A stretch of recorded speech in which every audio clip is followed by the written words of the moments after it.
This is a production of KMmedia.pro.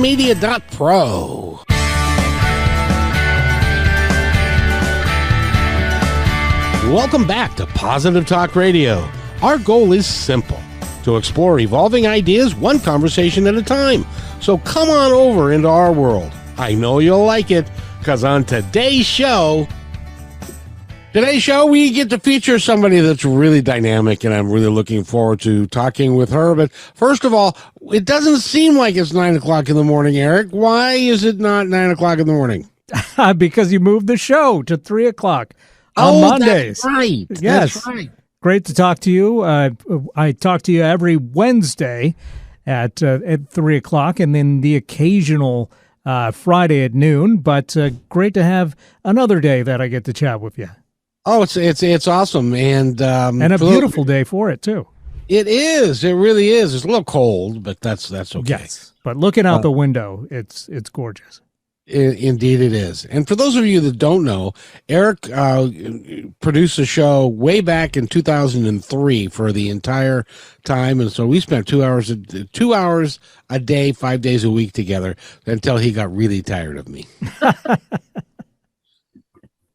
I'm not sure that's exactly how it happened, but I have tapes. No, it's true. So we are now at 3 o'clock in the afternoon on Mondays. We're 4 o'clock in the afternoon on Wednesdays and noon on Fridays. Those didn't change, but I just wanted to move this time because I'm lazy and don't like to get up early in the morning. But you know how that goes. So, but Eric, thank you. It's good to be here, and it's good to have you here. And as always, you produce the show so dang well. It's awesome. You guys are all professional, though, and I want to make sure that everybody knows that I love Benny too. And that was the only disappointment that I had, was that I can't have both of you at the same time. But that would be. Hey, I'm not a morning person either, so I totally get it. He gets up at 3:35 in the morning. It's like crazy. Thankfully, we've got somebody that's willing to do that, because I'm not. Well, and we got a great show for you today. I have been looking forward to this. She was on the show a couple of weeks ago, and we had such a good time that I wanted to invite her back. And Kim is with us. Her last name is Kim Lengling. Kim Lengling. Lengling, yes. Lengling. Lengling, as in there was a wasn't, you probably wouldn't know this because I think it was around here, but there was a gorilla named Lengling, or it was a panda bear or something. I don't know. I don't know either. Somebody will call in and let me know. Somebody will let you know. That's right. Exactly. It's great to have you here again. How are you? I'm doing well, trying to keep warm. It's pretty darn cold over here on the East Coast tonight. What do you got? How cold is it? 34 degrees. Oh, well, you're about 5 to 7 degrees colder than us. We're actually, this is kind of cold. Even though it's sunny outside, it's cool for here. Oh, we had snow, gray skies. Yeah, it's winter decided to say, I'm here. Now, whereabouts on the East Coast are you? Pennsylvania. Oh, that's right. I knew that. I just forgot that I knew that. It's Pennsylvania, and when does it start snowing there, and when does it stop, or does it kind of? Yeah, this year we've been really lucky because we just had our first real snow on Friday or Saturday, and we always get snow in October, so we had an extra month of. It was in the 60s and 70s here, clear up until Thursday of last week, and then Saturday it just plummeted and we had snow, and it was like a little winter wonderland out there with all those really big puffy snowflakes. It was actually beautiful. But now, does it stay white on the ground from now until springtime, or does it come and go? Once we get a real snow, it'll stay white until spring. Sometimes, mid-April. What I hate about that is it starts out as white and then it kind of gets gray after a while. Yeah, it gets a little guppy looking. Yeah. It gets dirty. So I'm glad that you're here. You are an author. You are a podcaster. You are a television. When do you have time to do all this stuff? I keep busy. Yes, you do. I keep it. You know what the cool thing though is with the television show and my podcast, I like batch record. So I have them done 4 to 6 weeks in advance. So I can give myself a little buffer if I need it to, take care of my own stuff, like Kim. Oh, come on. Who needs to take care of your own stuff? Oh, I know. Yeah, really. I mean, I do everything live. So if, as an example, I had somebody call in, I was doing a podcast last hour, theoretically, and they called in at 1 o'clock and said, "Oh, you know what? I'm too busy today." So, that happens. Oh, see, now speaking of live, you had mentioned the platform that you use, and I looked into it, and I think I'm going to give that a try. I love StreamYard. That's the program that I use because it allows you to do it live and I would recommend that you pick up the lesser priced one and then you can send it to 4 different locations, I do believe. I've got myself all set up. Oh, congratulations. Good job. I just haven't done it yet, but it's everything's all confirmed and it's all set up. So thanks for giving me that little nudge there because that expands what I can do. So that's pretty cool. It really does. And one of the things that you'll find is if you hook it to your YouTube channel, it can really broaden your YouTube base. There was a couple of young gals that came on the show, in July. And I know these numbers don't sound big to some people, but for us poor little independent podcasters, it is. And they've been viewed 15,000 times in 3 months. So to me, that's a lot. Yeah. Yeah. So, and you can, by the way, you can always go to positivetalkradio.net and you can also go to your podcast, which is called Let Fear Bounce.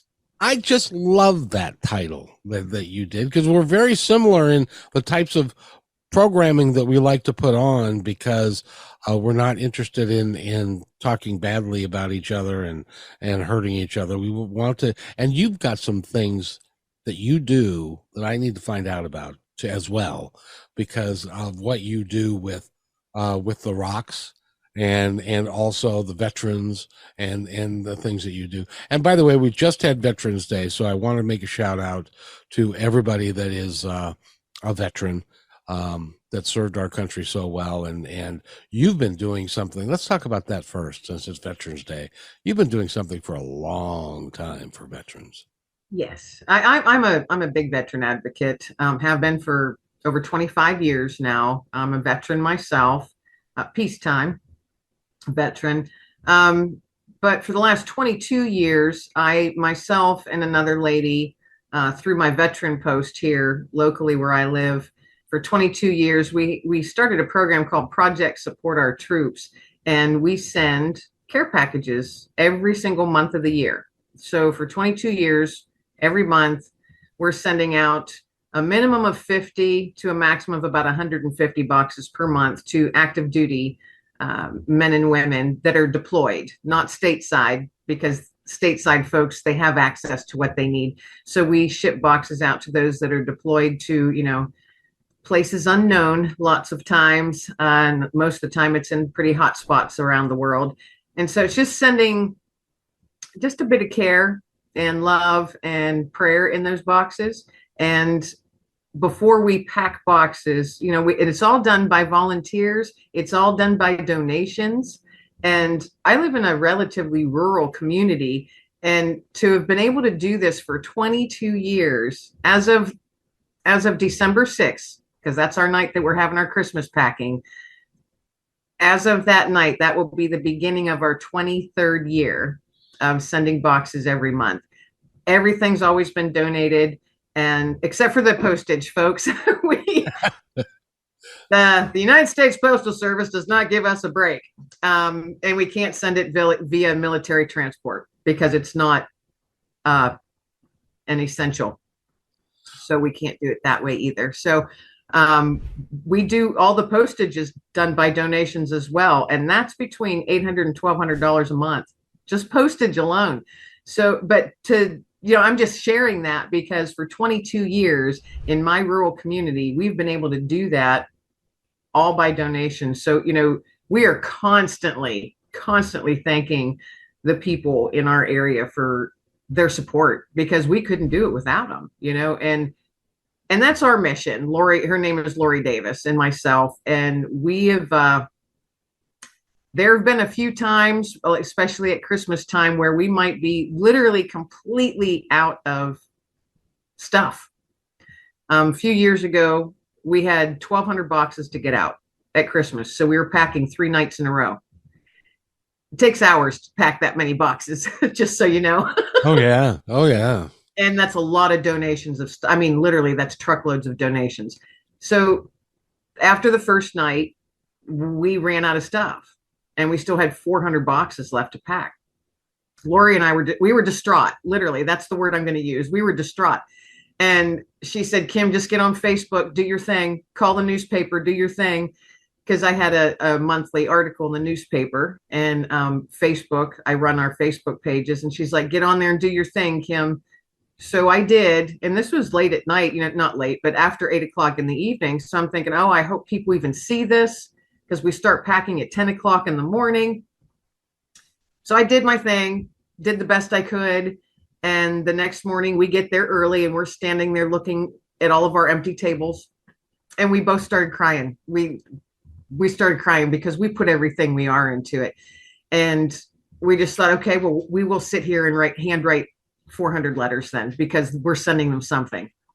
So that's what we were going to do. Her and I were going to sit there and handwrite letters all day long. We weren't going to type them. We were going to handwrite them. And then we heard a car door shut. And we went out, looked out the front door, and there's a car. Somebody just said, hey, I've got some donations. They brought in some Walmart bags. Then another car came in. And then another car came in. Then a pickup truck came. And then another pickup truck came filled with stuff. And we were over. I get all worked up thinking about it, because it was so overwhelming, and how everybody they literally rushed to the store first thing in the morning and just the couple people filled up literally the back of their pickup trucks, just filled with Walmart bags and Dollar General bags and whatever store they could get to. And it just kept coming. This stuff just kept coming. And we had literally nothing, empty tables. And we were able to get out and we literally squeaked by and got exactly 400 boxes out of the stuff that was brought that morning. Holy mackerel, what's in the boxes? We ship like snack items, small portable stuff, because they're already carrying, a lot of them are already carrying at least 70 pounds. So like trail mix, like the lunch size trail mix. Oh, yeah. Tuna cracker packs and cheese and crackers and hard candy and cookies and Slim Jims and Tic Tacs, and we get a lot of requests for Sunburst and Skittles. We get a lot of requests for that. So it's just stuff like that we send. And at Christmas time, we want to make it, and we'll send socks, because a lot of them, they ask for socks. Some of them ask for underwear, T-shirts, deodorant, dental floss. And then the females, of course, they request feminine hygiene products. So we ship whatever they ask for. I'm a little surprised that the United States military doesn't provide service personnel with enough underwear and feminine hygiene products and toothpaste and that can't be normal. I assume these people are like far away and are in destinations unknown, and they just can't get to stuff. And it's not because we haven't got it, obviously. Right. Some of the places, they're in very, very remote locations. Obviously, they're not allowed to tell us, but we've been doing this long enough, and we're all veterans in my post. We can read between the lines and figure stuff out after a while, But obviously, they can't tell us where they're at. But they are a lot of times in very remote locations, and when they get their mail, it's airdropped from a helicopter. Oh. So it's just a fly-by drop. However, whatever they call it, I call it, just an airdrop, I guess. So that's a lot of times that's how some of the folks get their mail. And so, I don't know why they might not have what they need. I know at the beginning when we first started this, because, 22 years, So we were doing this, right at the beginning, around 9/11 and all of that. And, the country was just filled with patriotism. There literally wasn't enough time for the military. They couldn't keep up with the demand of what was needed over there. So we were actually shipping cases of toilet paper over. Wow. And little like travel size pillows, because they weren't allowed to bring anything. It was just like, go. And so there was a couple ladies. One year there was a whole unit, an entire unit said, gosh, we would love to have a pillow. And we went, okay, you're going to have a pillow. So a couple of our ladies, they went out and they bought every single travel size pillow that they could, every store in the area. And they came back with 72 travel pillows. So we sent 72 travel pillows. Oh, and they also wanted Sunkist. So in between each pillow, we threw all kinds of Sunkist candy. It was like, so all right, well, here goes this box, pillows and Sunkist. You never know what they're going to ask for and what they might need. And so, and a lot of them, if they're local here, when they come home on leave or they've rotated home, they'll come and help us pack boxes. And that's the best part, is when they come home safe and sound, of course, but then they share with us how it was for them and what it is that they most enjoyed getting in the boxes and how much it meant to them. Because they always share, no one keeps a box to themselves, they share. So just the camaraderie, the brotherhood and sisterhood, and when they come home and they actually come, they go out of their way to come to our town and pack boxes with us to ship to their buddies that are still over there. You must get lots of hugs. It's something else. It really is. And over the years, oh my goodness, it's just, we could write several books. I could write a series of books on the letters and the emails and the phone calls that we've gotten from the men and women serving, their family members, the funerals that we've attended, the memorial services that we've attended, that we've been asked to go. We've been personally invited by the family to please come. And we'd never met them. We were sending them boxes, but they talked about us a lot. And it's been a journey. It's been something else. I tell you, Kevin, it really has. And blessing after blessing is what it's been. Even though our heart's been broken over and over again, there's still blessings in that too. One of the things that I think that we need to come to grips with, and we're going to talk about veterans coming home here in a minute, but one of the things that we need to come to grips with is that because we're now a volunteer force, a lot of our soldiers and men and women in uniform come from small towns across this country because they don't have a great deal of opportunity to go do other stuff. And so they join the military and they go to places that we don't know where they are. And we don't know how they got there, and we don't know what they're doing there. And a lot of them are very dangerous places. And we are very lucky to have them being willing to serve. But I don't think that we as a country recognize how impactful and how needed and how important it is for us to support these men and women while they're there and then when they come home. And I know that you agree with that. Oh, I completely agree. And here's the other thing that I think we might take for granted or don't think about, or maybe just don't want to think about.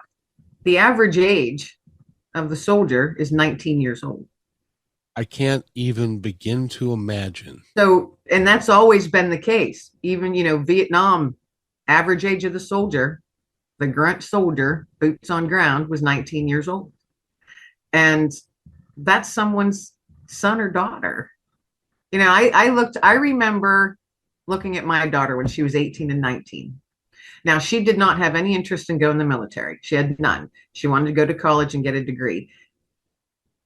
And I was never one to push, even though I went into the military. I certainly wasn't going to push her. And, it was her choice. But not everybody's built for it. I'll put it that way. Not everybody is built mentally to be in the military. and they would just excel elsewhere, So, but I remember looking at my daughter when she was 18, 19 and thinking, now I know how my mom felt when I left for basic training. Because I looked at my daughter and how young, how young. And even a gun to it brings it full circle when I'm the mom, even though she didn't go in the military. I just remember thinking this, and I'm thinking, oh my gosh, my mother must have been petrified. And now my niece, she is a lieutenant in the Army, and she is currently serving at an undisclosed location. And she's 21. To me, that's like, they're still kiddos, still kiddos to me. And I think a lot of times we forget just how young they are, and they're over there doing stuff that we wouldn't, or many couldn't do. And it's incredible when you think about it. Now, my son is in the Air Force. He's in London. He is he's 30 now, but he went in late. He went in at 22, I think, or 23, and that's what he'll tell me, is that it's kids everywhere. They're just children, and it's really a difficult thing for those of us that have, we have a nice car, we have a nice place to live, we are safe and secure in our country, and it's because of these people. That's why we are safe and secure. It always has been that way, and yet we don't necessarily do everything within our power to make sure that they're taken care of now and in the future if they do have a difficult situation. And which they all do, I would imagine, especially when they are in a place that is called undisclosed location. Yeah. Yeah. That could be anywhere that there's a hot war going on. Indeed. So that makes it really tough. So one of the other things that you have done for a very long time is you've worked with military folks that have PTSD. You've done a television show on a local television station. It's television, isn't it? Radio. Oh, it's a 15-minute radio show once a week. Yeah. And you talk about veterans things, and that. I just want to say that it is so cool to meet someone like you, because there still are some really, really cool, dedicated people that live here. There is. There truly is. I mean, are you a veteran? No, I graduated. It's your son that's in. Okay. Yes. I graduated in 1975. We just finished Vietnam, and I remember being at the airport and soldiers coming through who were coming back from Vietnam, and they got less than a genuinely happy welcome, and people looked at them kind of sideways. So in 75, it was not fashionable to go in the military in any way, shape, or form. Well, and the thing is, they were drafted. Yes. There's a big difference between volunteering and being drafted. Yes. They were drafted and went and did what they could, and they did what they had to do, and they did what they were told. A lot of people forget that. The post that I'm a member of is called the Veterans of the Vietnam War. So all the Vietnam vets have a big old piece of my heart, and I will stand up for them in front of anybody. Well, and it's hard to believe. It just is so hard to believe that the Vietnam War was 50 years ago. I know. And so these guys that were 18, 19, 20, 21, when they were in the field in a rice paddy in Vietnam, are now in their 70s if they're still with us. Yeah. They're 70 and up. At least the guys in my post are. And, I'm in my mid-50s, and I've been with the post I'm a life member, but I've been with them for 25 years. So, I was in my mid-20s when I joined, and they called me the kid. And it's funny because they still do. And I'm like, well, to them, I am. I'm their, their daughter's age, because they're, 20 plus years older than I am. But they are my family, and they're my brothers. And we've had each other's backs over the years, you know, watching out for each other and helping each other out, as well as helping other veterans out. And that's how I got so involved with wanting to be an advocate for those that have PTSD. I live with it. And that was something I didn't talk about for a really long time. I'm talking years and years, like 15 years. And then, you know, life has this way of hitting you sometimes. Nah, Yes. really? Yeah. And I felt like I was just getting slammed from every direction. And when that happens, all those walls that you've built so carefully and kept them shored up and protected so carefully so nothing would get out. You don't want your darkness. You don't want your demons coming out into the light. You know, people look at you and think you're crazy. That's what you think. Mm-hmm. Most of the times, almost all the time, no one does think you're crazy. You know, they're just like, how can we help? How can we help? But when you're in the midst of that, you know, that muck, that's what I call it, muck, you don't think that rational thought. You don't think that. So that's how I got the guys in my post, Vietnam vets. I was going through such a hard time, really, really hard, and was becoming very ill because of it. Stress is an amazing thing. It can really mess up your body, just so you know, folks. Oh, yeah. We talk about it all the time. Oh, my goodness. But it was horrible. And I was very ill. And the guys just came up to me, a couple of them, and they said, you know, kid, we don't know what's going on with you personally, but we know the signs. And if you don't get yourself up to the VA, we're going to drag your bleep bleep up there. And I said, bleep bleep you. I don't need any help. I'm fine. I was angry, actually. You know, I was angry. You got called out. Yeah. Yeah. Because I looked at myself, it's like, I'm a strong person. I can handle anything. So back off. That was my mental attitude at that time.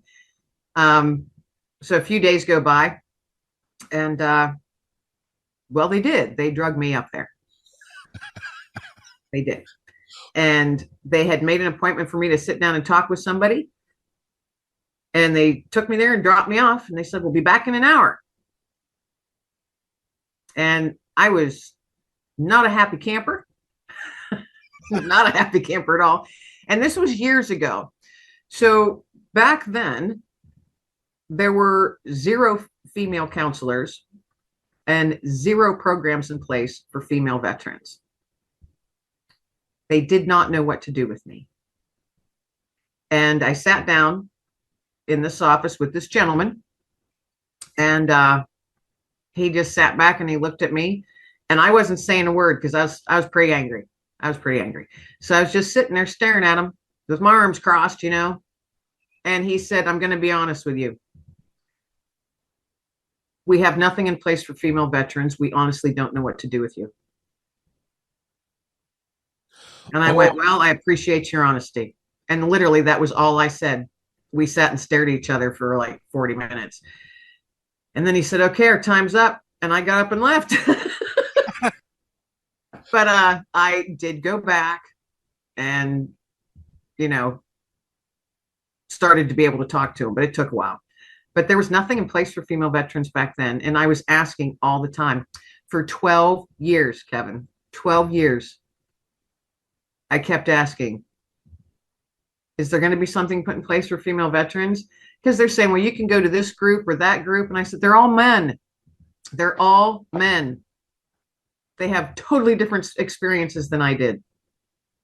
I'm not going to be the sole female sitting in a man's discussion group. And I know that, you know, but that's all that they had in place at that time. But 12 years, I was asking over and over and over again. And finally, they said, hey, we have a female counselor if you would like to talk with her. And I'm like, well, I don't even know now. I've been with Bob for years. You know? But so, and then he ended up retiring and stuff. But it's just, how that I'm not complaining about the system. I'm just saying that's how it was set up at that time. And still being a female in the military back then, back in the 80s, that was rare back then, wasn't it? Yeah, it was not the norm. It was not the norm. And so when you've got someone that comes home that's had a pretty traumatic experience, they don't know what to do with you, and they didn't. And at least this one gentleman, and I will always appreciate him for that, for saying, we don't know what to do with you. We know that you're going to be a different circumstance. We don't know what to do with you. But now they have stuff in place. There's all kinds of programs, and there's more. Then they are expanding on them and making them more readily available. But I've also noticed that there's a lot of female veterans that still stay quiet. I guess I'll put it that way. Of course. And I've been told by several people in the VA, at least in my local area, they're like, well, Kim, you're kind of a trailblazer because females don't want to come forward. And I said, I didn't want to either. I was drug up here. But I'm glad I was. I look back and see how all that path was laid out. It happened just the way it was supposed to, Of course. And you are an extraordinary lady. Her name is Kim Lengling, and she is an author. She is a podcaster. She's done some great stuff. We need to take a quick break, but when we come back, there is something that you do that I have never heard anybody do before. And one of the things I'm going to ask you is, where can you buy them, and how much do they cost? It's a secret. I know it's a secret, because what you do on a daily basis as you walk around your community is nothing short of an angel from heaven. And we're going to talk about that when we come back. So stay with us, everybody. We're going to take a quick break. You're listening to Positive Talk Radio right here on KKNW, 1150 AM. When you want to say more than words communicate, you can with flowers. Your custom boutique floral studio in Bothell, Washington is anaturaldesign.com, connecting you to nature through the language of flowers. Where your people are is where our flowers are beautiful. Your success is our goal. Now through New Year's Eve, here's your exclusive bonus for being our appreciated listener. Type in promo code Positive Talk Radio at checkout to receive $20 off your order. Our gift to you for being here with us today. anaturaldesign.com. These days, it's difficult to be able to do it all, especially as a small business owner. Marketing your business can be really tough, especially developing a presence on social media, creating commercial content, and media production. That's where KMmedia.pro can help. You see, in addition to creating a great podcast called Positive Talk Radio, we also have a radio show, video, audio production, content creation, including commercials, video shorts and trailers, voiceovers, social media development, and so much more. It only makes sense to hire a pro to get your business noticed. That's what we do. Please visit kmmedia.pro for more information and to schedule a consultation to take your business stream to the next level. That's kmmedia.pro. Yes, we can.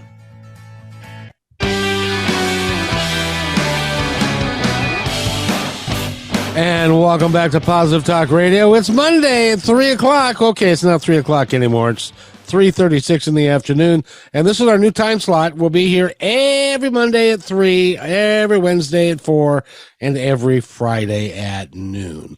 And I want to mention this because she is such a special lady that when I brought up what it is that she does that I've never heard of before, she was looking at me, because we can see each other because we're on Zoom. She was looking at me like, what could that possibly be? I have no idea what that could be. And because what she does is so unique and so impactful that I want you to tell that story, and I want you to tell us how we can go get those and carry them around and to give them out to people. I found some that have got a lot of different things, but not the one that has the one. And you know what I'm talking about. So I do. So Kim, tell us a story about that. At the end of last year, it was around this time last year, the word hope just kept showing up everywhere. in songs that I'd hear, stuff I was reading on the internet, on television, on the radio. It was just showing up and I mean, I'm sure, a lot of people say, I've been seeing the same number every day, that type of stuff. 1111. For me, it's 1111. My mom sees 111 constantly. I see them both, 111 or 11. And that's her mother's birthday, January 11th. And since her mother died, my grandma, she sees 111 all the time. It's amazing. So it's one of those things where the word hope was just everywhere. And it was constantly popping in my head, hope. And then I realized, okay, this is a nudge. I'm getting a big fat nudge and I should probably pay attention to it. And so I was like, all right, what do I do? What do I do with hope? What am I supposed to do with it?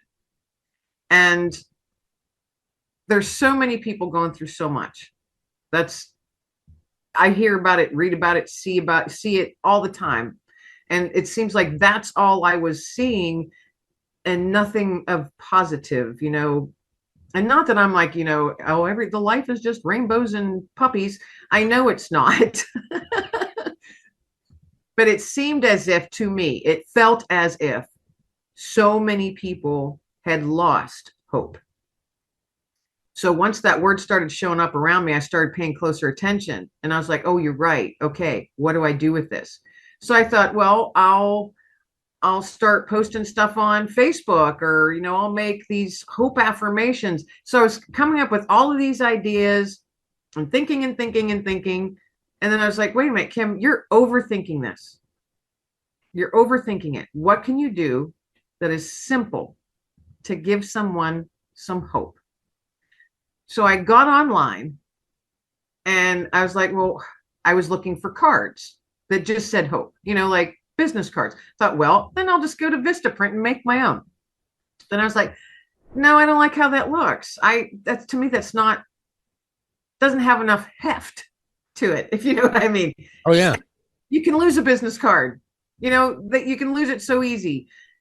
So I got back online and I was like just scrolling around on Amazon, honestly, and found these stones, and they're polished stones with the word hope engraved in gold on them. No, not real gold, of course, but I saw those and I literally sat back in my chair and went, ah, the angels sang. I'm like, this is it. This is it. So I saw a stone, and it was, like you said, in a mix of, faith, hope, believe, grace. Has, you get this big pile of stones with all these different words. I'm going, but I don't want all those different words. I just want hope.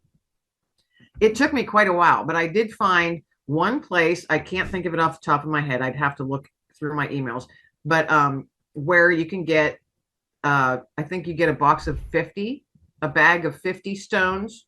And they're a good sized stone. They can fit in the palm of your hand. And you can get in it with one word with hope. They're not always available, because when I went to go get them again, I couldn't find them. Then I waited a week and they were there again. So I bought 2 bags last time. They're not really cheap, but it didn't matter to me, because the whole point of it was I get these little hope stones. I call them my nuggets of hope. And I've been saying I just want to give out nuggets of hope since last year. I've been saying that phrase. And so I found these little stones, and now I carry them with me. And I always keep 2 or 3 in my purse or in my coat pocket. I keep a couple in my car, in the console in my car. And whenever I'm out and about,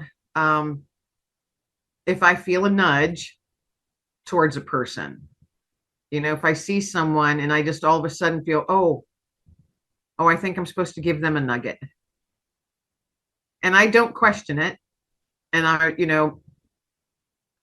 I know where I feel that nudge is coming from. As a Christian, I feel that nudge is coming from God. That's just my belief. So however your nudges come to you out there listening, but I feel that nudge, and I have to make sure that so they don't feel like I'm stalking them. Yep, it's that Christian stalker from Pennsylvania. Christian creeper. but I'll get, and it always just comes so quick. It'll be like, that's the person. And I'm always startled actually by this, because I literally feel so strongly, oh, that's the person. And so I will approach this stranger and I will just hold out my hand with the stone in and say, I feel very strongly led to give you a nugget of hope today. And without fail, they've always opened up their hand, and I just gently place it in their hand and I say, I hope you have a blessed day. And then I turn and walk away, because I'm not feeling nudged to talk to them or to ask questions. I'm literally just supposed to give them this little nugget of hope. And they look down at it and see that it has the word hope on it. And they're actually really pretty stones. They are. I've gotten smiles. I've gotten laughs. I've gotten, one guy did look at me like, who are you and what are you on? So, and that's okay too, because he might have been the one who needed it the most, and I've had a couple people now start to cry, and no words are exchanged. They just say thank you. Some get real quiet and kind of whisper thank you, and their eyes are getting all teared up. And I always just say very gently, I hope you have a blessed day. And then I just turn and walk towards my car. And that's what I do. That's my little nugget of hope mission. So, and I've been saying for a year, before I even ever found these little stones, I just want to toss nuggets of hope out there like confetti, because the world needs more of it. And so this is my way of doing it. I found these little stones, and I'm going to just keep on doing it, and I don't care how much they cost. I don't think that you can't put a price tag on hope and to provide somebody that might be feeling hopeless. And then now they have, because, a lot of people carry stones like this in their worry stones. Those worry stones? Oh, sure. My grandpa used to carry one, and he always, was fiddling with it. And these are the perfect size to do that. They're almost like they're perfect size, like a worry stone, but only it says hope on it.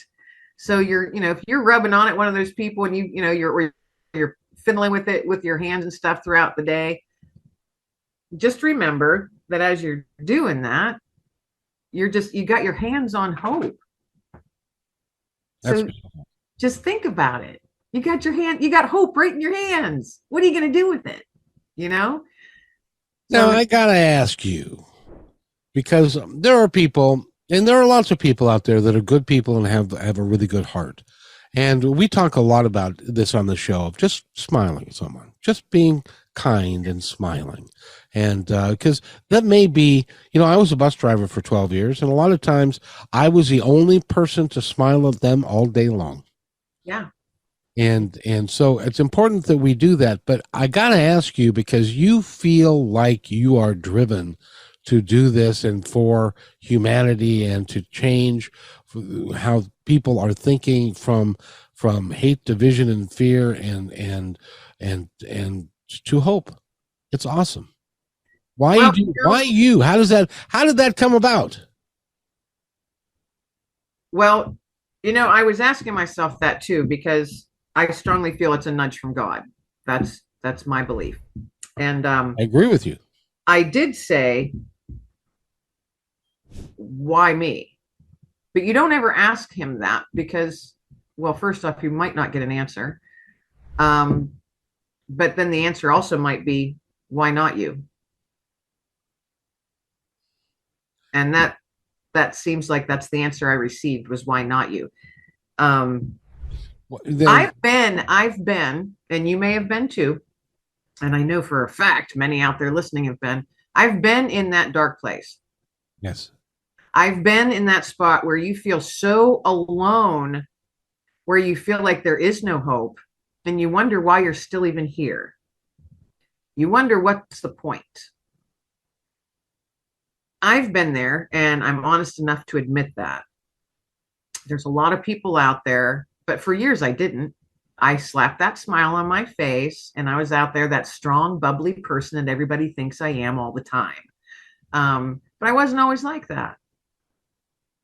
And people don't know what people are going through behind the mask that they wear each day.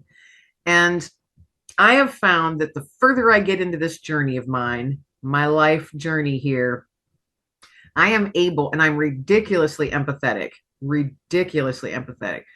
I am able to see behind the mask that people wear, and it makes them very uncomfortable.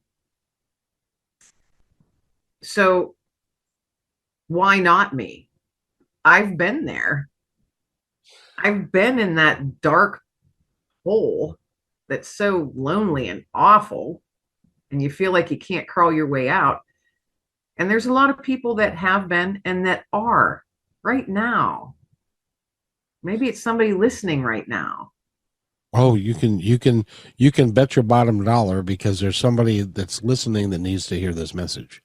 Oh, yes, I firmly believe that. I can guarantee you. But I will tell you this, Kim, and I know this to be, from my perspective, I know this to be true. You grew up the person that you were. You've gone through some tough times. You've had some difficult experiences. You've come out the other side. You are a remarkable person, and you could not be the person that you are had you not had those experiences in the past. And so you are now living, I kind of call it living the dream, because you are doing what you know to be right. And you're doing everything. Think about all the things that you're doing that we've talked about just in the last 30 minutes here, of the gift boxes, and healing yourself, and the rocks, and taking care of it. And you are also very emotional about this, and it means, I can tell that it means to you like nothing else. This is it. This is what you're going to be. Yes. It took me a long time. but and with the podcast, and with the television show, and with the radio show, and with the rocks, and with the nonprofit, and all of those things that you're doing, you are changing the world one person at a time. And that is why we are all here. That is why I wanted you to come on this program, because that quite literally is, in my humble opinion, that's why we are all here, to support each other, to care for each other, and to help each other get through this thing that can be messy and icky and awful that we call life. And because at the end of the day, it can be a friggin' wonderful experience. Preach it, brother. All right, sorry, I'll get off my soapbox now. No, I couldn't agree more. I agree. Indeed, I concur. All those words. All those, you need to put those on the rock. I concur, but it won't fit. Yeah.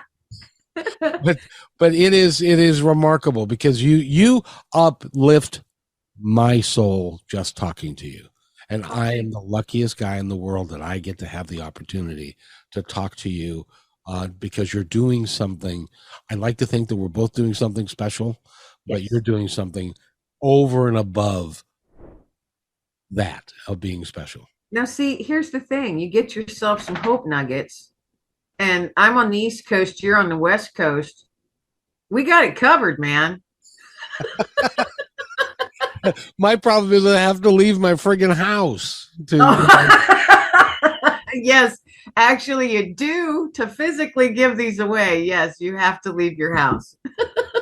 So, and because of your community that you're in, but I will tell you this, is that I believe that one of the reasons that you are doing what you're doing is that the concept of community has gone away. Now, you are living in Pennsylvania, and it's a small rural town where everybody knows everybody's name and everybody's story and all of that. When you're in a big place like this, I was in a cul-de-sac for 20 years, and I didn't know the last name of anybody that was in the cul-de-sac with me. Yeah, I get that. Yes, yes, it does make a difference, but it does make a difference. Yes. If that made sense, you know what I'm saying? No, that's a difference where you're at, but you never know. It does make a difference. It does indeed. Just go out and start chucking some nuggets. Exactly. Now, if somebody wants to listen to your podcast, how do they do it? The easiest way to find out all the stuff that I'm doing and to get in contact with me if you want is on my website. And that is just my name. It's KimLenglingAuthor.com. So it's KIMLENGLING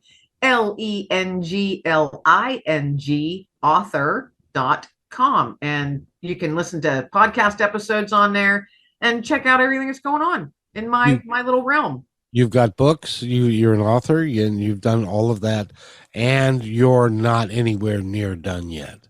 No way, man. I'm going to keep on rolling. Whenever I get those little nudges with little ideas, I'll be like, questioning it. And then, of course, I'll do it anyway. Well, you have to,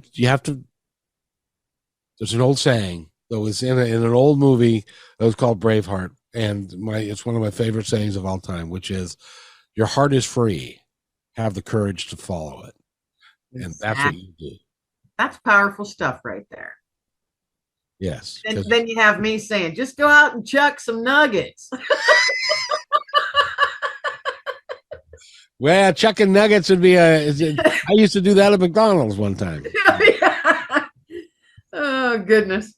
But Kim, I want to give you the opportunity. We've just got a few minutes left, and I want to give you as much time as you need and much time as you want to take. I would like you to tell the audience that's listening now, that will listen in the podcast later, anything that you would like them to know. The holidays coming, and Thanksgiving is literally just right around the corner. Check on your neighbors. Check on your neighbors. Check on your loved ones, because there's a lot of people that are struggling now, and they're not going to let you know. Because like we were talking about earlier, you go into your little funks, and I'm sorry, my dog is knocking all of my stuff over right now. He wants attention. Yes, he does. The holidays are not easy for a lot of people. And I'm one of those people. The holidays aren't fun for me, just are not fun. So I've learned over the years what I need to do to keep myself busy and healthy. And that's surround yourself with, supportive people, volunteer, get out and do something for someone else. Do something for someone else makes such a huge difference. It truly does. And I know how hard it is to make yourself leave the house. I know that. But kick your own self in the butt and make yourself do it. Even if it's just one thing that you do. I've found that that's so helpful for me. But if you're not in that dark spot, watch for those who are. Please. Take them a cup of coffee, give them a phone call, send somebody a text, offer to take someone to lunch, or, hey, let's go to brunch on a Sunday, something like that. The elderly folks, the ones that can't leave home. You have a neighbor like that? Go knock on the door, take over a couple cookies and a cup of coffee. Anything like that. It doesn't cost you anything to be kind. So let's try and be a little kinder this holiday season, and let your heart open up a little bit, even though it might feel closed and dark. Let it crack open a little bit, because there is a lot of goodness out there, folks. There really is. You might not feel it, you might not see it, but it's still out there. It's just waiting on you. I wish I'd have said that. It was just remarkable. And you're right. I live in a 55 plus community. And it's a mobile home park. Mm-hmm. There are neighbors who I've never seen. I don't know that they've ever left their house since I've been here. Wow. And it makes it really hard for them. Yeah. Get some well, maybe not cookies. Nobody trusts anybody anymore. Get some candy canes or something, like little bags of candy. Just, hey, just stop by, say hi, and I hope you have a wonderful day. Anything. You can get creative with it. But, and you never know what it's going to do for you. It's always going to do more for you than it does for them. It always will. Yeah. Yeah. And it's not easy. I mean, I'm sure you've been there too, Kevin. It's not easy to put yourself out there some days. It's just not. That's real true. There were some days when I didn't want people to get on my bus. But Right. I would get 30 or 40 or 50 people on my bus. And what I discovered was that the energy that I brought to that task made the difference. If I brought positive energy, it was a positive bus. If I brought negative energy, it was a crappy bus. Yes. What you give out comes back. In spades. Yes. By the way, go to Lengling author.com, right? Yes, KimLenglingAuthor.com. I gotta go. I wish I didn't, but I gotta go. So, Kim, I want to thank you so much for being here. Go to positivetalkradio.net. You'll be able to listen to this in its entirety in a couple of days. And thank you so much for being here. And by the way, everybody, remember, be kind to one another because each other's all we've got. We'll see you later.